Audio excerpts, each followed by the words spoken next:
Je voulais nager dans le bonheur le jour de mon anniversaire, c'est une rivière. Hein. Et je suis bien arrivé le jour de mon anniversaire, je ne m'étais pas planté dans les délais, mais j'ai pas pu nager dans le bonheur. Sécheresse. Non, petit coup de mou.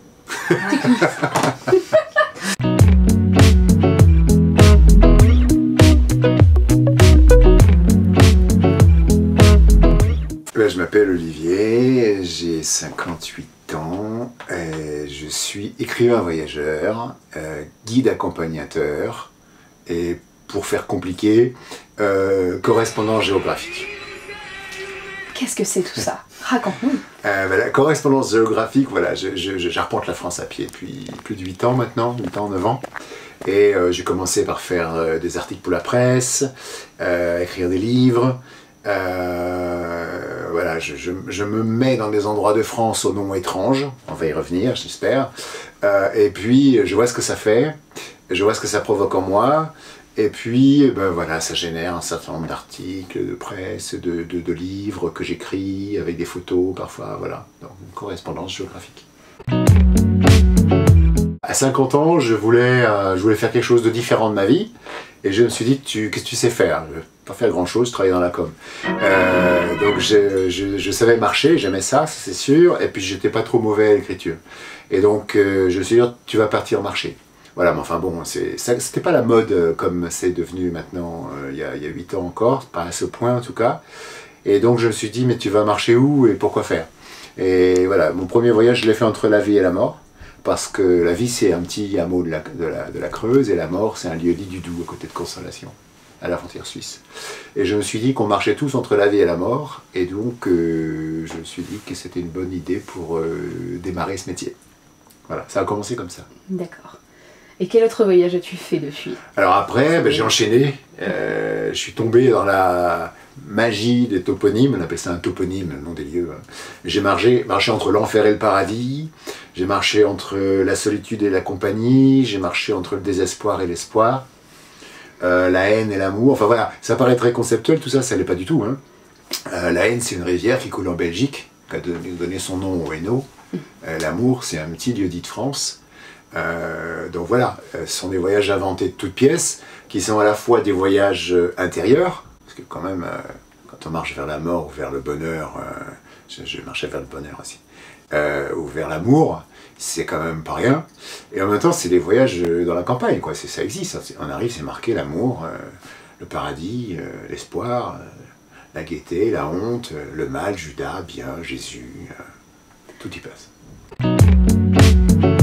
J'ai choisi en fonction de mon actualité personnelle. La vie, la mort, c'était la base. Ensuite, par exemple, j'ai marché vers la croissance en 2013.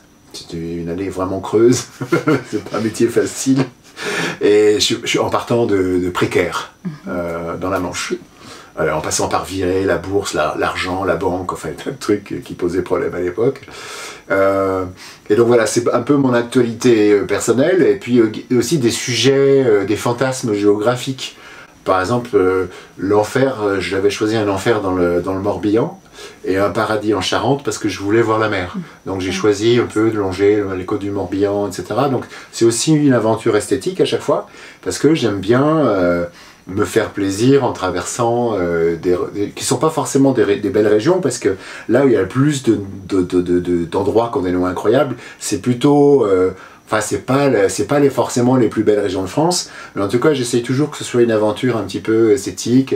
Par exemple, en marchant vers le bonheur, qui était un de mes plus longs voyages, je suis parti de Plaisir, en banlieue parisienne, ça me paraissait évident. Je suis passé par le corps, l'esprit, l'amitié, la sagesse, voilà. Et ça faisait une jolie forme sur la terre de France. Et j'en finissais comme ça avec les lignes droites que je traçais au stabilo pendant des années.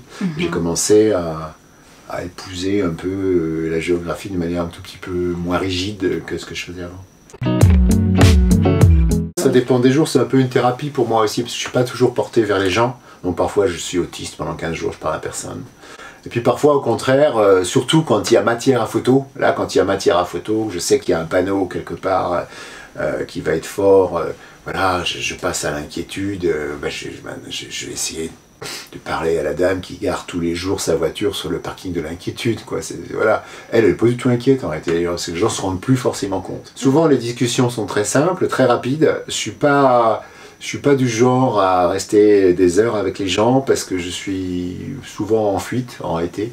Mais 10 minutes suffisent parfois pour... voilà, en marchant vers la mort, je suis arrivé juste avant la mort, je croise une dame, je lui dis au fait ça vous fait quoi d'être entre la vie et la mort parce qu'elle était vraiment géographiquement sur la ligne droite, hein, et elle éclate de rire, incapable de s'arrêter, puis ça s'est arrêté là, quoi. L'histoire de la marche vers le bonheur, par exemple, quand je dis que je suis très investi, je voulais nager dans le bonheur le jour de mon anniversaire, c'est une rivière, hein. Et je suis bien arrivé le jour de mon anniversaire, je ne m'étais pas planté dans les délais, mais j'ai pas pu nager dans le bonheur. Sécheresse. Non, petit coup de mou. Petite fatigue, ça arrive. Je suis tiré, mais j'ai fui le bonheur. Voilà, c'est qu'à ce moment-là, ce n'était pas... Bon, il se trouve que le bonheur tombe dans un gouffre, à peine né, et le gouffre s'appelle la perte du bonheur. Donc le bonheur de toute petite rivière qui coule pendant 4 km dans un fond de vallée, il tombe dans un trou, c'est la perte du bonheur. J'ai vu le bonheur couler à mes pieds. J'ai questionné le bout du monde. J'ai même testé le paradis. Pas de certitude. Juste des expériences. Il faut marcher. Marcher sur le chemin.